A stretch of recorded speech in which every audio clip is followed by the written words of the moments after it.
ರಾಜ್ಯ ಸರ್ಕಾರದ ಕೆಲ ರಿಟ್ ಅರ್ಜಿಗಳ ವಿಚಾರಣೆಯನ್ನ ಈಗಾಗಲೇ ಹೈಕೋರ್ಟ್ ಕೂಡ ನಡೆಸಿರುವಂತದ್ದು. ರಾಜ್ಯ ಒಕ್ಕಲಿಗರ ಸಂಘ, ಅಖಿಲ ಕರ್ನಾಟಕ ಬ್ರಾಹ್ಮಣ ಮಹಾಸಭಾ, ವೀರಶೈವ ಲಿಂಗಾಯತ ಮಹಾಸಭಾದ ಸದಸ್ಯರಿಂದ ರಿಟ್ ಅರ್ಜಿಯನ್ನ ಸಲ್ಲಿಕೆ ಮಾಡಿದ್ದಾರೆ.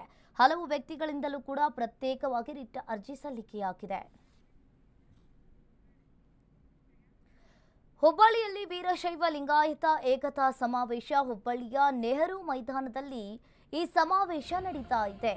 ಇನ್ನು ಹುಬ್ಬಳ್ಳಿಯಲ್ಲಿ ವೀರಶೈವ ಲಿಂಗಾಯತ ಏಕತಾ ಸಮಾವೇಶ.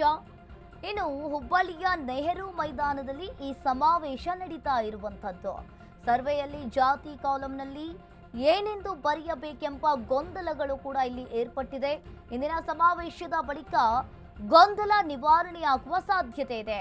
ಈ ಸಮಾವೇಶದಲ್ಲಿ ಮಾಜಿ ಸಿಎಂ ಬೊಮ್ಮಾಯಿ, ಜಗದೀಶ್ ಶೆಟ್ಟರ್, ಈಶ್ವರ್ ಖಂಡ್ರೆ, ಪ್ರಭಾಕರ್ ಕೋರೆ ಸೇರಿ ಹಲವರು ಕೂಡ ಭಾಗಿಯಾಗಿದ್ದಾರೆ. ಕಾಂಗ್ರೆಸ್, ಬಿಜೆಪಿ, ಜೆಡಿಎಸ್ನ ಅನೇಕ ಲಿಂಗಾಯತ ನಾಯಕರು ಕೂಡ ಭಾಗಿಯಾಗಿದ್ದಾರೆ. ಸಚಿವೆ ಲಕ್ಷ್ಮೀ ಹೆಬ್ಬಾಳ್ಕರ್ ಸೇರಿದಂತೆ ಅನೇಕ ಸಚಿವರು ಕೂಡ ಗೈರಾಗಿದ್ದಾರೆ. ಬಿಎಸ್ವೈ ವಿಜೇಂದ್ರ ಯತ್ನಾಳ್ ಕೂಡ ಸಮಾವೇಶಕ್ಕೆ ಗೈರಾಗಿರುವಂತದ್ದು. ಇನ್ನು 3000 ಮಠದಿಂದ ನೆಹರು ಮೈದಾನದವರೆಗೂ ಕೂಡ ಮೆರವಣಿಗೆಯನ್ನ ಮಾಡಲಾಗಿದೆ. ಹುಬ್ಬಳ್ಳಿಯ ನೆಹರು ಮೈದಾನದಲ್ಲಿ ಈ ಸಮಾವೇಶ ನಡೀತಾ ಇದೆ. ಈ ಸಮಾವೇಶದಲ್ಲಿ ಬಿಜೆಪಿಯ ಸಾಕಷ್ಟು ನಾಯಕರು ಕೂಡ ಈಗಾಗಲೇ ಪಾಲ್ಗೊಂಡಿದ್ದಾರೆ. ಬಿಎಸ್ವೈ ವಿಜೇಂದ್ರ ಸೇರಿ ಈ ಸಮಾವೇಶಕ್ಕೆ ಗೈರಾಗಿರುವಂಥದ್ದು. ಇನ್ನು 3000 ಮಠದಲ್ಲಿ ಹುಬ್ಬಳ್ಳಿಯ ವೀರಶೈವ ಲಿಂಗಾಯತ ಏಕತಾ ಸಮಾವೇಶ, ಹುಬ್ಬಳ್ಳಿಯ ನೆಹರು ಮೈದಾನದಲ್ಲಿ ಈ ಸಮಾವೇಶ ನಡೀತಾ ಇದೆ. ಸಚಿವ ಈಶ್ವರ್ ಖಂಡ್ರೆ, ಪ್ರಭಾಕರ್ ಕೋರೆ ಸೇರಿ ಹಲವರು ಕೂಡ ಭಾಗಿಯಾಗಿದ್ದಾರೆ.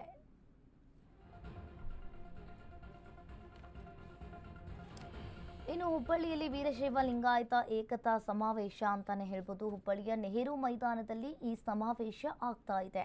ಬಿಎಸ್ವೈ ವಿಜೇಂದ್ರ ಯತ್ನಾಳ್ ಕೂಡ ಸಮಾವೇಶಕ್ಕೆ ಗೈರಾಗಿದ್ದಾರೆ.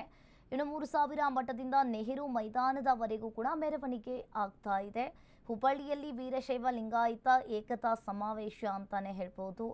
ಇನ್ನು ಹುಬ್ಬಳ್ಳಿಯ ನೆಹರು ಮೈದಾನದಲ್ಲಿ ಈ ಸಮಾವೇಶ ನಡೀತಾ ಇದೆ. ಹುಬ್ಬಳ್ಳಿಯಲ್ಲಿ ಬಿಎಸ್ವೈ ವಿಜೇಂದ್ರ ಯತ್ನಾಳ್ ಕೂಡ ಸಮಾವೇಶಕ್ಕೆ ಗೈರಾಗಿದ್ರು.